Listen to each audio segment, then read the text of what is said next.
Talking Heads podcast live from Pattaya, Thailand with your host, Dave D. Terry, man, in the studio, what can we say, talking about vinyl, just as we had that little bit of a break. I mean, we was talking about vinyl and how vinyl is coming back. I mean, the touch of a vinyl, I mean, you know yourself, you used to pick up a 12-inch or a 7-inch, you put it on the deck and away you went. I don't think you can beat having vinyl in your hand as a DJ. No, that's totally impossible. Vinyl is still king. I think so. Yeah. Actually, I have used all... I started actually with cassettes. And then over to vinyl, and then I've been to CDs and discs and everything like you have done. Actually, I find working with a computer now or a software in my iPad, it's near vinyl more than CDs. Right. And the DJ software I use, you can even see the tracks like the original record, which I think is amazing, and you don't have to carry around thing because now it's connected to Tidal. I'm a pure vinyl man, so you're not going to change me. It doesn't matter what you say about iPads or computers or USB sticks or anything. As a DJ, you can't beat the feel of vinyl in your hand, having something tangible in your hand and playing it, because I don't think you can beat the sound of a record playing on a good system. I totally agree with you there. And of course, it's nice to throw it at the wall when it's a crap record as well. You know? We had a lot of fun throwing away all the promotions we got. You got, like me, I guess, like 50 singles every week, or at least every month. What do you think of that one then? Rubbish. Okay. Yeah, and then you throw it out to the audience. Absolutely, Yeah. throw it to the audience or throw it at the wall, smash it, bang, gone. I mean, in the era that you played, 80s, 90s? 80s and 90s. Can't beat the 80s, I think. No, 80s was the most fun. I mean, that was a lot of fun in Norway in the 80s. And I worked at much of the illegal clubs in Gothenburg. Gothenburg is famous for having these illegal nightclubs, and I worked in several of them. And I used vinyl until I think 93, 94 maybe. Nice. Then CDs came. Why did you change from vinyl to CD? Because of what, humping them all around, or Because they stopped produce vinyl. stop producing some vinyl, and you couldn't get. I mean, all the popular stuff, all the hits, all the, you know, like we used to go down to a place in Norway called Hot Music. We used to go in there. We used to get all the vinyl, all the hits, you know, and that was it, all on vinyl. But of course, as soon as they stopped producing them and on vinyl, of course, brought them out on CD, it sort of limited what you could buy on vinyl. So I would imagine you had no choice. No, that's true, and I'm also a technical nerd, so I like new things. That's maybe why I'm a decent sound engineer as well. I like development and CDs, and very early it came with possibilities to make your own music or burning your own CDs. Hello. That was a kind of early USB stick. I remember back in the day when we used to play vinyl in the nightclubs. We used to have a Tascam Porter studio, which of course had the cassette player in it, you know, and then we had some other, and we used to record what we were doing at night time. And of course, then the next night, of course, you can sell your shows because you spent all night duplicating it. So it was good. The cassette business in the 80s was very good. Actually, you're right. Yeah. And it was very much fun. And then after CDs, you got MP3. Yeah, MP3s. Yeah, and MP3 is not that far away from what we're doing now when we use Spotify and Tidal. But now you have much better software, of course, and you have mixers that can do it. But I remember I used to play on Denon. I have Denon. Yeah, and Denon decks, yeah? Yeah, and that was my favorite. And they were very early to manage to read MP3s as well. Right. So you can have one CD, well, 2 CDs with you. I was a Technic 1200 guy, that's it. Had 4 of them, and that was it. That was my a new Mark mixer and 4 Technic 12 decks. But of course, the one thing that made it like easy, when Tascam came out, when I used to do mixing, of course, it was like on a Tascam Porter studio where you could do it. Then you went onto the Tascam studio mixing tape one, and then of course you had the Akai 900 come out, which was the mini disc, which was like, well, hello, you know what I mean?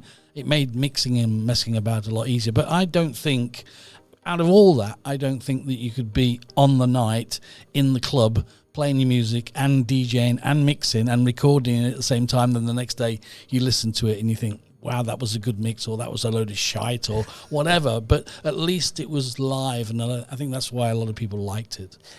Well, that's totally true. And the new DJs that have understood and using the technique they have today, but use it with vinyl. I don't mean like Trixter now have this. You use a 1200, but you still play with computer music. But I have seen some new young kids that actually are totally amazing with mixing with real vinyl. Used to run a club in Gothenburg where we have rave parties, and the DJs played with real vinyl. Vinyl and mixed. Yeah, I've seen it over the years. I mean, I mixed to a certain degree, but I mean, some of these guys who just did it as a profession, I mean, wow. Yeah. Wow. But the thing when we grew up and in the 80s and 90s, the mixing was not the most important part. No. To play the right music. Play the right music, be a DJ who's talking and entertain. Yeah, and I've not been a big talker, but I always read my audience. And I think that's still very important. And absolutely, 100%. And when I DJ now, it's mostly older people. They don't want to hear the EDM. They don't want to hear, especially here in Thailand, the rubbish doof doof doof doof. Like that's the younger people. Yeah, but the people that I am playing for, they don't like that music. They want to hear the music that they used to listen to, and also bring back the memories of having a great time. Isn't that what? That's what it's all about. Yeah. That's what it's all about. All right, where do you see music going? I mean, you know, we're onto the CD and the USB now. We're onto all these downloads and that. I mean, do you think in some way or another there's another step above what we're doing now? Besides, you know, the Spotify and the USB and that. I mean, is it going to be something else?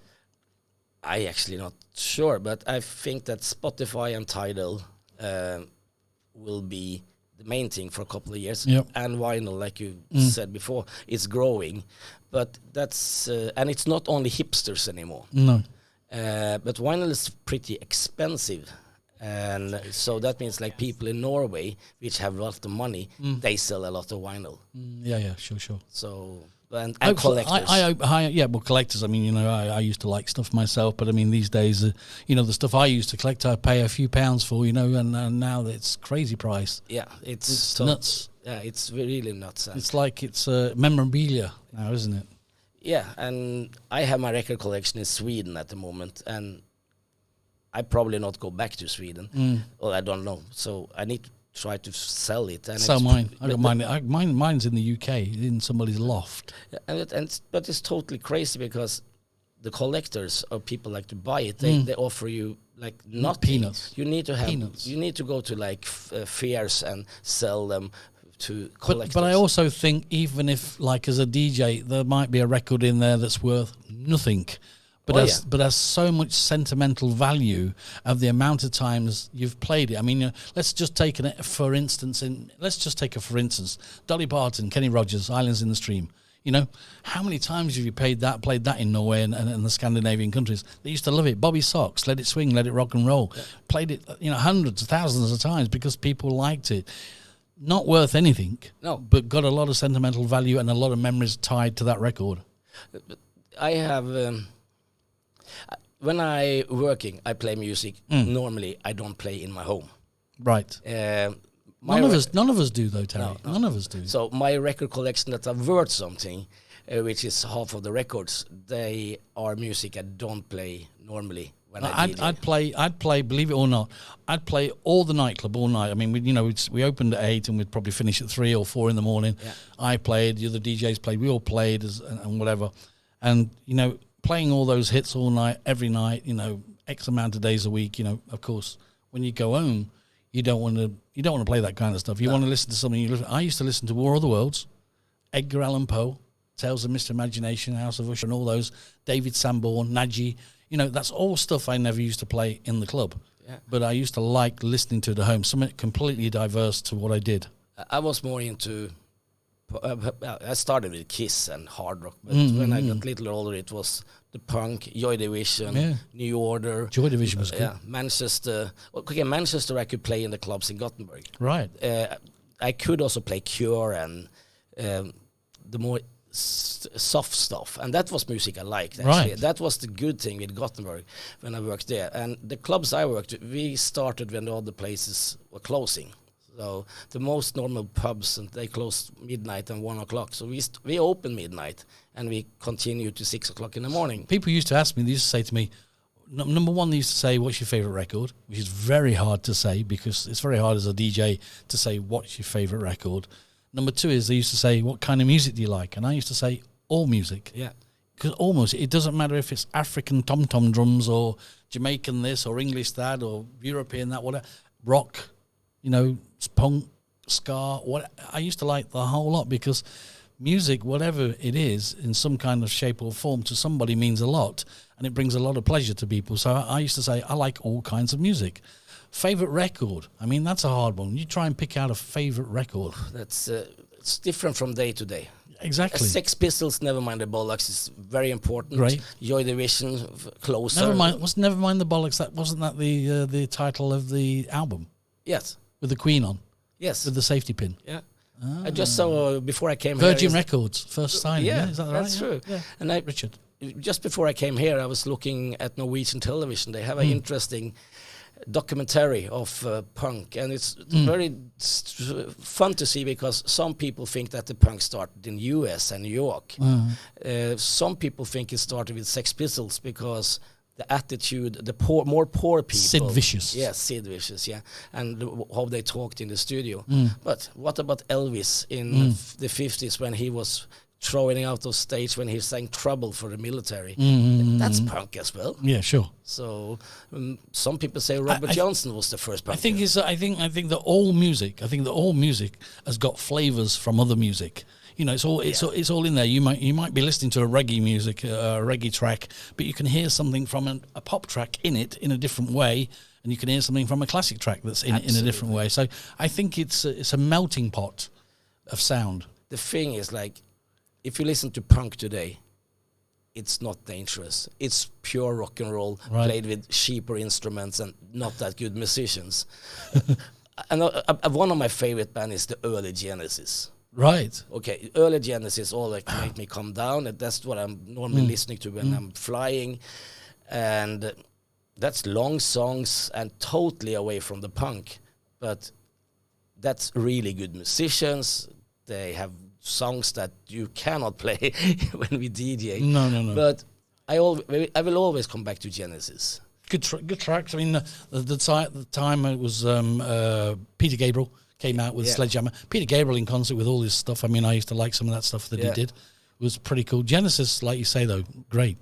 Yeah, they are on my top 5 list. Okay, all right. Thanks for joining us in the studio today. I hope you've enjoyed it. I had really fun. I hope to see you soon again. You can. Okay, Terry in the studio. Say goodbye to the man, and we'll see you again. Thanks a lot, Terry. Thank you. Thank you.